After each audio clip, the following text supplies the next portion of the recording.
कडकनाथ घोटाळा विसरलो नाही. सदाभाऊ खोत आणि आंदोलकांना आतंकवादी म्हणतात. सांगलीत संतापाचा उद्रेक, जुने हिशोब उघड. दिल्लीतील नीट आंदोलकांवरील लाठीचार्जचे समर्थन आणि आंदोलकांना आतंकवादी संबोधल्याप्रकरणी सांगलीत संतापाची लाट. आमदार सदाभाऊ खोत यांच्या वक्तव्याविरोधात नागरिक विद्यार्थी आक्रमक. दिल्लीतील जंतर मंतर येथे गेल्या काही दिवसांपासून नीट परीक्षा प्रश्नपत्रिका फुटी प्रकरणी आणि केंद्रीय शिक्षण मंत्र्यांच्या राजीनाम्याच्या मागणीसाठी विद्यार्थ्यांचे धरणे आणि उपोषण आंदोलन सुरू आहे. आणि या आंदोलनावर दिल्ली पोलिसांकडून करण्यात आलेल्या लाठीचार्जचे समर्थन करत सांगलीचे आमदार सदाभाऊ खोत यांनी आंदोलक विद्यार्थ्यांना थेट आतंकवादी असं संबोधले. त्यांच्या या वादग्रस्त वक्तव्यानंतर सांगली जिल्हा तसेच राज्यभरात विद्यार्थी वर्गातून आणि नागरिकांमधून तीव्र संताप व्यक्त होतो आहे. दिल्लीत कॉक्रोच जनता पार्टी आणि विविध विद्यार्थी संघटनांच्या नेतृत्वाखाली नीट पेपर लीक प्रकरणावरून तीव्र आंदोलन सुरू असून आंदोलकांनी संसदेवर मोर्चा काढण्याचा प्रयत्न केला.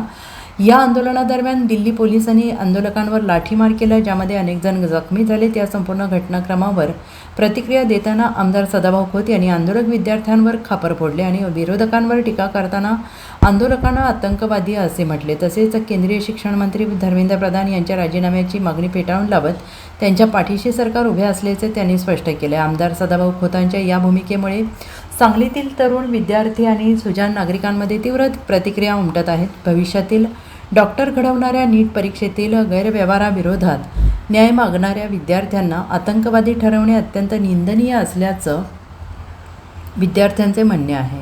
आणि यावेळी नागरिकांनी आणि शेतकरी कार्यकर्त्यांनी संताप व्यक्त करताना आमदार सदाभाऊ खोतांच्या भूतकाळाची आठवण करून दिली आहे. सदाभाऊ, जेव्हा तुम्ही रस्त्यावरून उतरून शेतकऱ्यांसाठी आंदोलने करत होता तेव्हा शासनकर्ते तुम्हालाही असेच हिणवायचे. मग तुम्ही केलेले आंदोलने आतंकवादी होते का? तसे तुमच्यावर आणि तुमच्या सहकाऱ्यांवर गाजलेला कडकनाथ कोंबडी घोटाळा आणि शेतकरी फसवणुकीचे प्रकरण जनता विसरलेली नाही, असा थेट जाब नागरिकांकडून विचारला जातो आहे. लोकशाही मार्गाने आपल्या हक्कासाठी लढणाऱ्या विद्यार्थ्यांचा आवाज अशा प्रकारे दाबण्याचा प्रयत्न झाल्यास सांगलीत तीव्र आंदोलन छेडण्यात येईल, असा इशारा विद्यार्थी संघटनांच्या वतीनं देण्यात आलेला आहे. ज्यावेळी सदाभाऊने आंदोलन केली त्यावेळी तुम्ही काय होता? तुम्ही आतंकवादी होता का त्या टायमाला? मग ह्याचा अर्थ काय होतो? आतंकवादी कोण आहे? कसली आंदोलन केली तुम्ही? तुम्ही जो घोटाळा केला, कुठला घोटाळा? तो कडकनाथचा. त्यावेळी काय झालं? तुम्हाला बिलं भागवा येत नाही हॉटेलची आणि तुम्ही आतंकवादी मग CGPच्या विद्यार्थ्यांना बोलताय तुम्ही. हे काय आहे? सदाभाऊ खोत म्हणू नका तुम्ही, सदाभाऊ खोट म्हणा तुम्ही. सरळ सरळ सदाभाऊ हे असा मनुष्य आहे, तिथं लोक बारकी पोरं 10-12 वर्षाची पोरं आहेत, ती तुम्हाला कुठल्या दिशेनं हे दिसायला लागलेत, आतंकवादी दिसायला लागले. ते बारक्या पोरांना या पोलिसांनी सोडलं नाही. तिथं हातपाय मोडून त्यांचे खेळे ठोकलेले दंडक्यानं ते मारलेत. आणि या आतंकवादी ह्याला खरा मूर्ख आतंकवादी आहे सदाभाऊ खोत. डॉक्टर बाबासाहेब आंबेडकरांनी भारत एक सार्वभौम समाजवादी धर्मनिरपेक्ष लोकशाही गणराज्य आहे असं सांगितलं. म्हणजे सर्वांना समान न्याय दिला पाहिजे.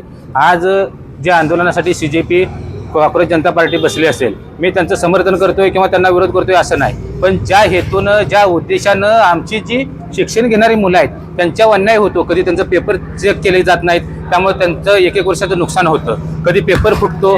सर्वसामान्य गोरगरीब घरातली जी मुलं आहेत ती त्यांच्यावर अन्याय होतो. त्यांना पैसे भरण्यासाठी पैसे नसतात ॲडमिशन घेण्यासाठी. माझं मत एवढं आहे, जी शांततेच्या मार्गाने आंदोलन करत आहेत त्यांच्या समस्या तुम्ही जाणून घेतल्या पाहिजे होत्या. त्यांच्या समस्या जाणून घ्या. त्यांना मारहाण करून, त्यांना मारून कोणताही प्रश्नाचं उत्तर मिळू शकत नाही. त्यामुळं समर्थन किंवा विरोध हा विषय न राहता आपल्या देशाच्या भवितव्यासाठी, जी भवितव्य घडणार आहे आपलं, जे आता वकिली शिकतात, जे BCom शिकतात, भविष्य आहेत आपल्या देशाचं, त्यांचा विचार करण्यात येऊन त्यांच्या भवितव्यासाठी तुम्ही काही 2 पावलं मागं पुढे जरी झालं तरी त्यांचा विचार ऐकलं पाहिजे आणि त्याच्यावर निर्णय घेतला पाहिजे, असं माझं स्पष्ट मत आहे. Bureau report, SBN Marathi, Sangli.